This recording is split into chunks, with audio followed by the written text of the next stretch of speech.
अस्सलाम वालेकुम। Drama serial सुकून तो च्युइंगम की तरह खींचता चला जा रहा है। एपिसोड 44 से महसूस हुआ था अब तो बस दी एंड, लेकिन नहीं, ऐसा नहीं है। एपिसोड 45 में तो कमाल का ट्विस्ट दिखाया गया है। रजा भीगी बिल्ली अब लायन की सिफत इख्तियार कर चुका है। तब से इसे पता चला है कि ऐना और हमदान अलग हो गए हैं। वो ऐना के साथ दोबारा अपनी सेटिंग करने के चक्करों में लग गया है।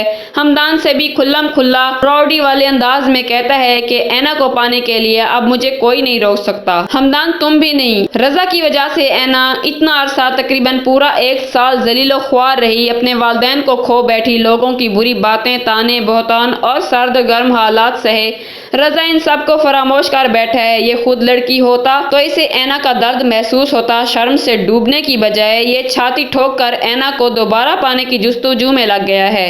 ऐना कोई चिंगम थोड़ी है, जब चाहे खोला, चबाया और फिर फीकी हो गई तो गुब्बारा बनाकर उड़ा दिया। एक्सक्यूज मी, ये डायलॉग बहुत ऑड था। रजा ने ऐना के साथ जो भी किया वो भूली नहीं है। वो रजा को कभी माफ नहीं करेगी। रजा की भूल है कि वो ऐना के दिल में फिर से मोहब्बत की शमा रोशन कर देगा। अब चाहे ये गरम तवे पर भी बैठ जाए, फिर भी ऐना इससे पटने वाली नहीं, पिछवाड़ा जलाएगा और क्या। सब ऐना की रजा पर डिपेंड करता है कि वो क्या चाहती है, लेकिन वो एक बात पर अड़ी हुई है कि हमदान गुड़िया से शादी कर ले। कई एपिसोड्स में इसने हमदान की फीलिंग्स को इग्नोर किया, उसकी मोहब्बत को एक्सेप्ट नहीं किया और यही सोचा कि हमदान गुड़िया के लिए बना है। हमदान बेचारा चीखता चिल्लाता रहा कि मैं तुमसे मोहब्बत करने लगा हूँ ऐना, गुड़िया से शादी नहीं कर पाऊंगा। जब दिल ही ना मिलते हो तो इंसान ना खुद खुश रह सकता है और ना ही किसी और को खुश रख सकता है।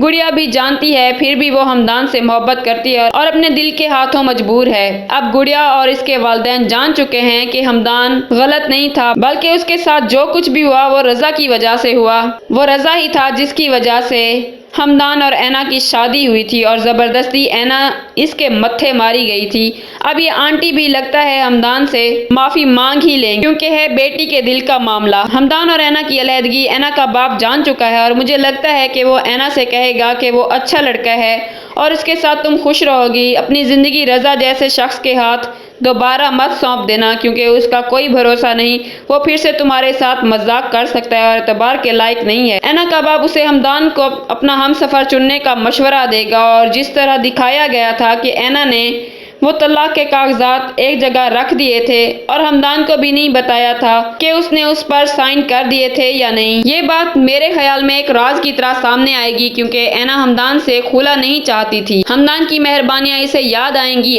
आखिर हमदान की वजह से ही ऐना के वालिदैन उसे मिले हैं। वो हमदान की मोहब्बतों और अच्छाइयों का सिला मोहब्बत से ही देगी और फिर बनेगी जोड़ी कमाल की। तो देखते रहिए चटपटे ड्रामों की कहानियां रील्स विद रिया के साथ। मेरे चैनल को सब्सक्राइब करना मत भूलिए और अपना फीडबैक भी मुझसे ज़रूर शेयर कीजिए।